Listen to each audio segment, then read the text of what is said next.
Que a graça e a paz do Senhor Jesus seja multiplicada sobre sua vida, né? Que nós possamos, nesse estudo de hoje, ser capaz, né? Que a revista nos ensina, ao estudar esta lição, você terá condições para distinguir a pregação do Evangelho da mensagem enganadora dos falsos mestres e por eles não se deixar levar, né? Então o apóstolo Pedro aqui nos alerta sobre os perigos, olha só, que erros doutrinários, tanta doutrina a gente tem nos dias de hoje, né? Representavam aos seus leitores. Veja só aqui um resumo, ó, na primeira epístola já os tinha advertido para ser vigilantes quanto às ciladas do diabo, ó, de 1 Pedro 5,8, né? Então nós possamos então estar vigilantes nestas ciladas do diabo. As doutrinas são necessárias para nos conduzir, né? Mas nós precisamos de seguir e cumprir as doutrinas bíblicas que a Bíblia nos ensina, né?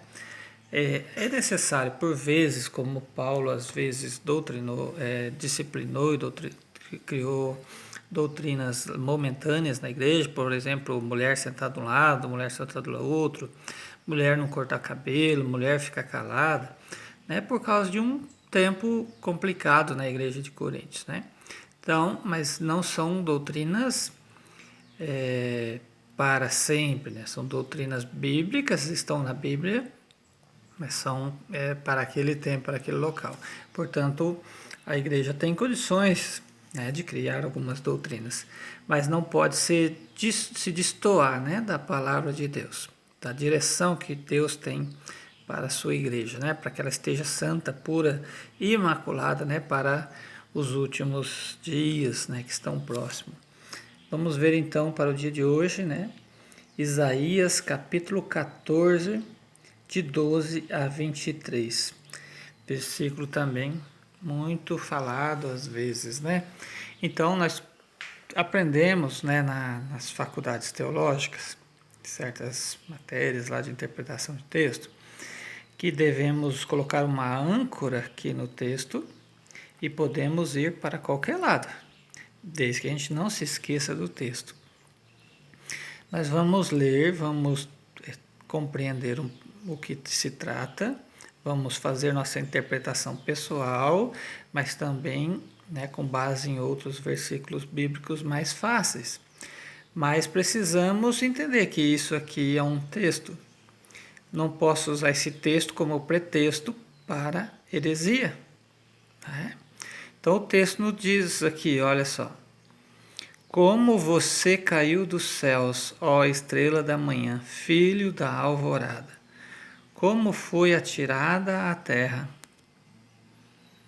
Você que derrubará nações, você que dizia no seu coração, subirei aos céus, erguerei o meu trono acima das estrelas dos céus. Eu me assentarei no monte da Assembleia, no ponto mais alto do Monte Santo.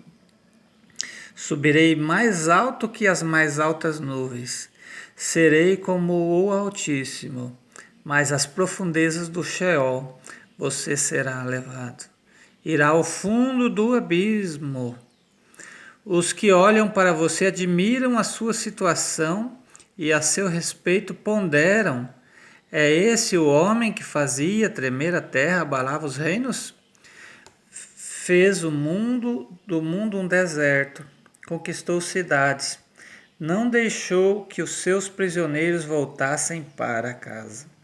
Todos os reis das nações jazem honrosamente, cada um em seu próprio túmulo. Mas você é atirado fora do seu túmulo, como um galho rejeitado, como roupas dos mortos, que foram feridos à espada, como os que descem às pedras da cova, como um cadáver pisoteado, você não se unirá a eles num sepultamento, pois destruiu a sua própria terra e matou o seu próprio povo. Nunca se mencione a descendência dos malfeitores, Prepare um local para matar os filhos dele por causa da iniquidade de seus antepassados, para que eles não se levantem para herdar a terra e cobri-la de cidades.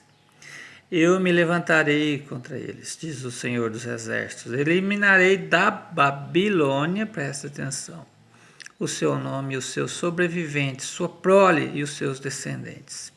Diz o Senhor. Farei dela um lugar para corujas e uma terra pantanosa. Vou varrê-la com a vassoura da destruição, diz o Senhor dos Exércitos. Você já visitou a Babilônia nos últimos dias? Esteve lá? Não. Por quê? Porque ela foi varrida da face da terra. O que pode ser encontrado são alguns monumentos, alguns pedacinhos que a arqueologia tem encontrado. Presta atenção no texto, como eu disse, né? Aqui, olha, local para matar seus filhos por causa da iniquidade. Família não tem valor. Família não tem valor para o homem da iniquidade. Família não tem valor, não tinha valor também para o rei da Babilônia. Uma cidade que cresceu, que foi a sétima, uma nação que cresceu, que foi a sétima maravilha do mundo, né? Os jardins suspensos, né? Conquistou realmente muita coisa, né? Do ponto de vista humano. Você não se unirá a eles num sepultamento, pois destruiu a sua própria terra, matou o seu próprio povo, né? Não poupou esforços. Né? Parece algumas nações que a gente vê no dia de hoje, que quer conquistar o mundo às custas de escravidão. Né? Nós precisamos estar atentos aos nossos tempos, aos nossos dias, não ficar defendendo bandeiras políticas aí que não tem compromisso com a família, não tem compromisso com Deus, não tem compromisso com a nossa fé, não tem compromisso com a igreja do Senhor. Né? Veja só, você é atirado fora do seu túmulo, né? Nada do que é sagrado é importante para eles. Um galho rejeitado, né? Como as roupas dos mortos que foram feridos à espada, né? Você já comprou alguma camisa rasgada, camisa furada no brechó? Não, né? Como um cadáver pisoteado, tudo moído, sem valor. Todos os reis das nações jazem honrosamente, cada um no seu próprio túmulo. Mas o rei da Babilônia não. Fez do mundo um deserto, conquistou, olha, cidades, não deixou que os seus prisioneiros voltassem para casa, né? A gente vê na história aqui de Israel que o rei de Ciro, quando assumiu o trono, mandou o povo voltar, né? Cumprindo a profecia que Deus tinha dado, eles ficarem lá 70 anos. Então nós vemos aqui, os que olham para você admiram a sua situação, a seu respeito pondera. Esse é o homem que fazia tremer céu e a terra, abalava reinos? Esse trecho aqui, no nosso entendimento, muitos interpretam e cremos assim, estar falando de Satanás, né? Mas aqui o texto, vamos entender o texto, não está falando de Satanás aqui. Nós tiramos essa interpretação por causa de uma dica, né, que a gente encontra ali em Lucas 10, 18, daqui a pouco a gente vai ler. Né? Subirei ao mais alto, que é a mais alta das nuvens, serei como o Altíssimo. Né? Por quê? Porque lá no Salmo 91, no 87, diz que Deus é o Altíssimo, né? Aquele que habita no seguro, tem segurança, aquele que habita no esconderijo do Altíssimo, né? Então, está se referindo a Deus, né? A Jeová, ao Senhor dos Senhores, Senhor dos Exércitos, né? Você dizia em seu coração, subirei aos céus, erguerei o trono acima das estrelas de Deus e me assentarei no monte da Assembleia, no ponto mais elevado do Monte Santo. Você já se preparou para um trabalho novo? Você teve expectativas aí, depois esse trabalho se perdeu?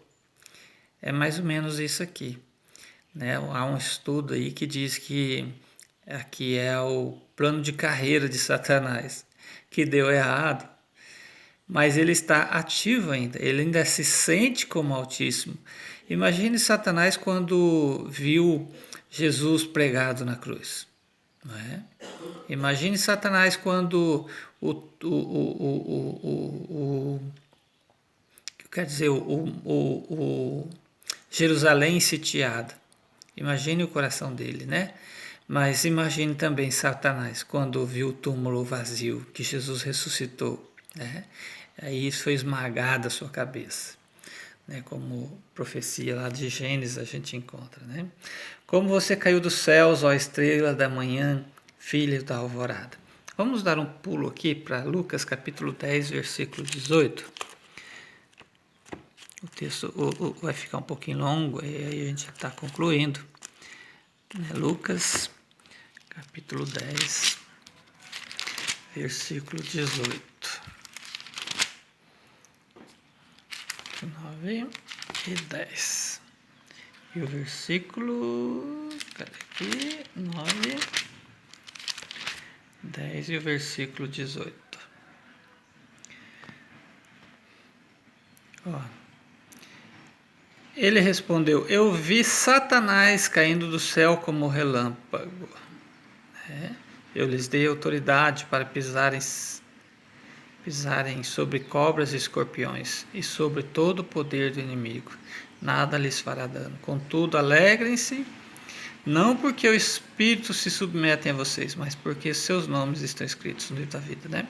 Então aqui os 72 discípulos ou 70 discípulos voltaram felizes, né? Porque até os demônios se submetiam a eles. Aí Jesus usa essa comparação ali com o rei da Assíria, né?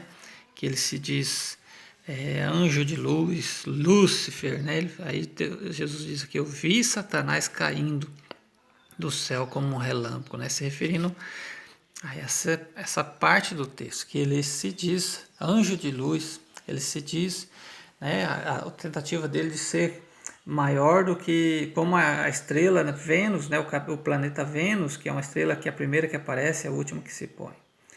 Então, por isso há umas comparações dizendo que lá se refere a Satanás. Eu posso entender que está falando do rei da Babilônia, mas que por trás dele havia um governo de Satanás.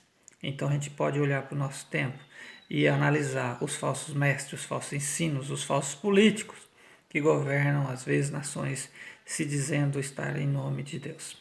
Deus possa abençoar a sua vida, que você possa aprofundar seus estudos, né? Não pare por aqui. Deus te abençoe, em nome do Senhor Jesus. Amém.